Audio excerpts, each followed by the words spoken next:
ইন্নানিল্লাহ। এদিকে আওয়ামী লীগের নেত্রী মমতা বেগম মারা গেলেন ঢাকা কেন্দ্রীয় কারাগারে। সত্যি কি মারা গেলেন বেগম, নাকি এমন কি ঘটলো কারাগারে? চাঞ্চল্যকর একটা তথ্য দেখবেন আজকের প্রতিবেদনে। এ খবর শুনে মাঠে নেমেছে লক্ষ লক্ষ আওয়ামী লীগ ও ছাত্রলীগের কর্মী। সত্যিই কি তিনি মারা গেছেন, নাকি তাকে মেরে ফেলা হয়েছে? এ খবরে আবারও উত্তাল সারা বাংলাদেশ। তাহলে কি হতে চলেছে বাংলাদেশের রাজনীতিতে, নাকি সবই রাজনৈতিক গুঞ্জন? বিস্তারিত জানতে পুরো ভিডিওটি শেষ পর্যন্ত দেখতে থাকুন।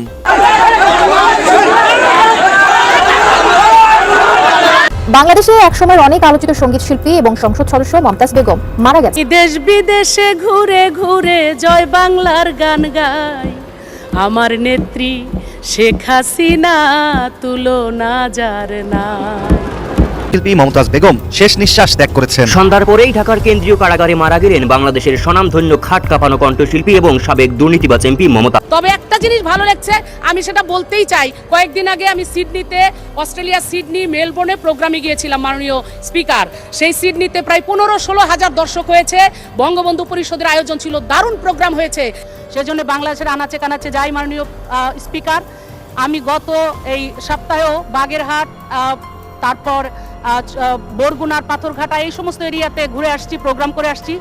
আমি 3 ঘন্টায় বাগেরহাট থেকে আমি ঢাকা মহাখালীতে 10 মিনিট কম ছিল, 3 ঘন্টায় পৌঁছে গেছি। ইন্নানিল্লাহ। এদিকে আওয়ামী লীগের নেত্রী মমতা বেগম মারা গেলেন ঢাকা কেন্দ্রীয় কারাগারে। সত্যি কি মারা গেলেন বেগম, নাকি এমন কি ঘটলো কারাগারে? চাঞ্চল্যকর একটা তথ্য দেখবেন আজকের প্রতিবেদনে। এ খবর শুনে মাঠে নেমেছে লক্ষ লক্ষ আওয়ামী লীগ ও ছাত্রলীগের কর্মী। সত্যিই কি তিনি মারা গেছেন, নাকি তাকে মেরে ফেলা হয়েছে? এ খবরে আবারও উত্তাল সারা বাংলাদেশ। তাহলে কি হতে চলেছে বাংলাদেশের রাজনীতিতে, নাকি সবই রাজনৈতিক গুঞ্জন? বিস্তারিত জানতে পুরো ভিডিওটি শেষ পর্যন্ত দেখতে থাকুন। দেশে তো আওয়ামী লীগ নেই, এই কথাটি বলেছিলেন ডক্টর ইউনূসের প্রেস সচিব শফিকুল আলম, যিনি ডাস্টবিন শফিক নামে পরিচিত। আওয়ামী লীগ তো নাই, আমরা তো কোথাও আওয়ামী লীগকে দেখি না। দুই একটা ঝটিকা মিছিল করেন এবং সেই অনুযায়ী কেউ কেউ হয়তো $2 পান, এই তো। শুধু শফিক নয়, একই কথা বলেছিলেন বিএনপি, জামাত, এনসিপি, গণ অধিকার পরিষদ থেকে শুরু করে বর্তমান প্রধানমন্ত্রীর উপদেষ্টা, প্রতিমন্ত্রী সহ ক্ষমতার চেয়ারে বসা অনেকেই। শেখ হাসিনার আওয়ামী লীগের গোপালগঞ্জেও জায়গা নাই। আওয়ামী লীগ হাসিনা বলতে আর বাংলাদেশে আর কিছু নাই। কিন্তু 14ই মে এক তপ্ত দুপুরে চট্টগ্রামের আকাশ বাতাস যখন জয় বাংলা স্লোগানে কেঁপে উঠল, তখন হিসেবটা কি একটু পাল্টে গেল না?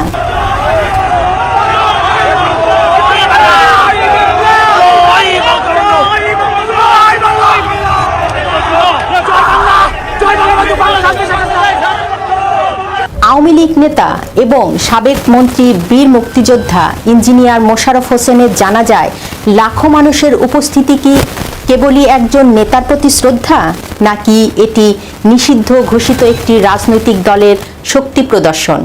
যে দলটিকে সংসদে আইন করে নিষিদ্ধ করা হয়েছে, যার শীর্ষ নেতারা কারাগারে বা বিদেশে, সেই দলের তৃণমূল কেন আজও এত সংগঠিত? আওয়ামী লীগের একজন নেতার জানাজায় যদি এত মানুষের স্রোত নামে, ভাবুন তো যদি শেখ হাসিনা দেশে ফিরেন তখন পরিস্থিতি কেমন হবে? আজ আমরা বিশ্লেষণ করব নিষেধাজ্ঞা, জেল আর জুলুমের পাহাড় ডিঙিয়ে আওয়ামী লীগ কি তবে ফিনিক্স পাখির মতো জেগে উঠছে?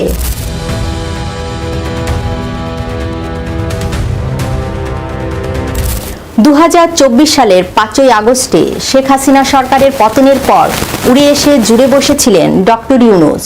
শুরু হয়েছিল আওয়ামী লীগ আর মুক্তিযুদ্ধের ইতিহাসকে ধ্বংস করা। কেন্দ্রীয় অফিস সহ সারা দেশে আওয়ামী লীগের কার্যালয় দখল করা হয়েছে। ধানমন্ডির 32 নম্বর বাড়ি থেকে শুরু করে শত শত মুক্তিযুদ্ধের ভাস্কর্য ভেঙে পুড়িয়ে দেওয়া হয়েছে। কেউ কেউ প্রতিবাদ করতে গিয়ে মব সন্ত্রাসের শিকার হয়েছেন। প্রতিবাদে কখনো কখনো আওয়ামী লীগের কর্মী সমর্থকরা ঝটিকা মিছিলও করেছে। ইতিহাস বলে, রাজনৈতিক দল নিষিদ্ধ হলে তারা আরও শক্তিশালী হয়ে ওঠে। 2026-এর নির্বাচনে আওয়ামী লীগ অংশ নিতে না পারলেও পর্দার আড়ালে তারাই ছিল কিংমেকার। তখন অদ্ভুত রাজনৈতিক ট্র্যাজেডি দেখেছিল দেশবাসী। শেখ হাসিনার নির্দেশে আওয়ামী লীগের কর্মীরা বিএনপিকে ভোট দিয়েছিল কেবল জামাতকে রুখতে। ফলাফল, বিএনপি সরকার গঠন করল। কিন্তু ক্ষমতায় বসে ডক্টর ইউনূসের দেখানো পথে হাঁটলেন তারেক রহমান। যে কর্মীদের ভোটে জয়ী হলেন, তাদের দলকেই সংসদে আইন করে নিষিদ্ধ করা হলো। যদিও নির্বাচনের আগে বর্তমান প্রধানমন্ত্রী ও বিএনপির চেয়ারম্যান তারেক রহমান আন্তর্জাতিক গণমাধ্যমে দেওয়া সাক্ষাৎকারে বলেছিলেন তারা কোনো দল নিষিদ্ধের পক্ষে নন, কিন্তু বিএনপি নিজের দেয়া কথাই রাখেনি। ক্ষমতায় বসে আইন করে আওয়ামী লীগকে নিষিদ্ধ করেছে। নিষিদ্ধ হওয়ার পর আওয়ামী লীগ কিছুটা সময় নিয়েছিল। তারা ভেবেছিল হয়তো গণতন্ত্রের পথে দেশ ফিরবে, কিন্তু যখন দেখা গেল ধান কাটার মতো সামাজিক কাজেও অপরাধ হিসাবে গণ্য হচ্ছে, তখন তৃণমূল ঘুরে দাঁড়ানোর সিদ্ধান্ত নেয়। যারা বলেছিলেন আওয়ামী লীগ নেই, তাদের ঘুম হারাম হয়ে গেল একটি খবরে। প্রশাসনের চোখ ফাঁকি দিয়ে পাড়ায় পাড়ায়, ইউনিয়নে ইউনিয়নে নতুন কমিটি হচ্ছে। জেল জুলুম সহ্য করা ত্যাগী নেতারাই এখন দলের হাল ধরছেন। নেতাকর্মীরা বলছেন তাদের পিঠ দেয়ালে ঠেকে গেছে। যখন সাধারণ সামাজিক কর্মকাণ্ডে বাধা দেওয়া হয়, তখন মানুষের মনে ক্ষোভ দানা বাঁধে। আর সেই ক্ষোভের আগ্নেয়গিরি যেন বিস্ফোরিত হলো চট্টগ্রামে। চট্টগ্রাম সবসময় আওয়ামী লীগের দুর্গ হিসাবে পরিচিত, কিন্তু 14 মে যা ঘটল তা কেবল দুর্গ রক্ষা নয়, বরং এক প্রকাশ্য বিদ্রোহ। আওয়ামী লীগ নেতা সাবেক মন্ত্রী বীর মুক্তিযোদ্ধা ইঞ্জিনিয়ার মোশাররফ হোসেনের জানাজাকে কেন্দ্র করে লাখো মানুষের ঢল নামলো। সেখানে কেবল শোক ছিল না, ছিল ক্ষুরোধার স্লোগান। পুলিশের বেস্টেনির ভেতরে দাঁড়িয়ে হাজার হাজার মানুষ চিৎকার করে বলছিল,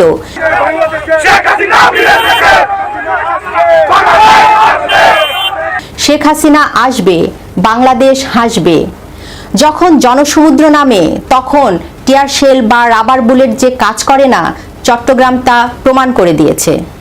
যারা বলেছিল দেশে আওয়ামী লীগ বলে কিছু নেই, তারা এখন কি বলবেন? আওয়ামী লীগ নিষিদ্ধ, শীর্ষ নেতারা বিদেশে কিংবা জেলে, শত শত নেতা ভারতে, লাখ লাখ নেতাকর্মী আত্মগোপনে, খুন হয়েছেন কয়েক শত নেতাকর্মী। তারপরও একজন আওয়ামী লীগের সাবেক মন্ত্রীর জানাজায় লাখো মানুষের উপস্থিতি কিসের ইঙ্গিত দেয়? নিষিদ্ধ একটি দলের নেতার জানাজায় এই বিশাল উপস্থিতি আসলে 3টি ইঙ্গিত দেয়। 1. জনসমর্থন অটুট। আওয়ামী লীগের ভোট ব্যাংক বা জনসমর্থন হারিয়ে যায়নি, তারা কেবল সুযোগের অপেক্ষায় আছে। 2. ভয়হীনতা। মব সন্ত্রাস আর পুলিশ অভিযানের ভয় যে কাটতে শুরু করেছে, চট্টগ্রামের রাজপথ তার প্রমাণ।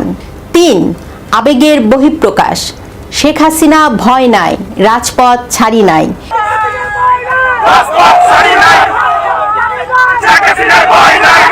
এই স্লোগান প্রমাণ করে যে শেখ হাসিনার জন্য তারা যে কোনো কাজ করতে প্রস্তুত।